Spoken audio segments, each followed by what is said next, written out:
Hey, what's up, Good Life? Thanks for joining me for today's 128 moment. Hopefully you're able to join us this weekend for one of our in-person services or our online service. Hopefully you're able to hear the story from Acts 3 and 4 about how Peter and John had a very eventful day. Because what we're going to talk about today in this 128 moment is sort of the after credits scene for that movie. It's just sort of one of the things that came after that I think is so important for us to understand, and I want to make sure that I share it with you. After Peter and John came back from their trial, they went to their church family and they gathered together to share everything that they had experienced that day, from the healing of the man to the preaching in the temple to being put on trial before the very same men who had crucified Jesus.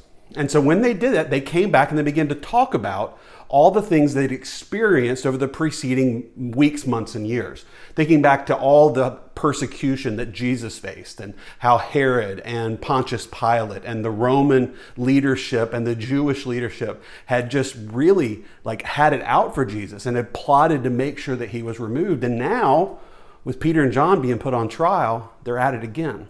And as they gathered together and as they talked about the situation they were facing, imagine for a second, imagine that next Sunday we heard that if we gathered together for church, we were going to be arrested. Would that change your calculus about whether you're going to reserve a seat and whether you're going to show up for the service?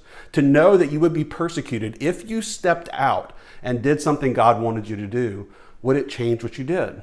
So the church is wrestling with this 2,000 years ago. And they come together and they rallied around prayer. And in their prayer, they did not pray for their enemies to be removed.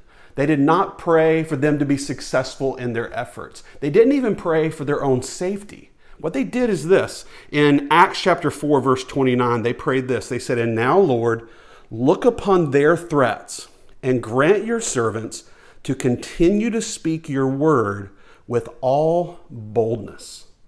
They weren't praying for safety. They weren't praying for success. They weren't praying for less impact from their enemies. No. All they prayed for is, God, help us be courageous. Help us face the circumstances you've placed before us. Help us face it with boldness.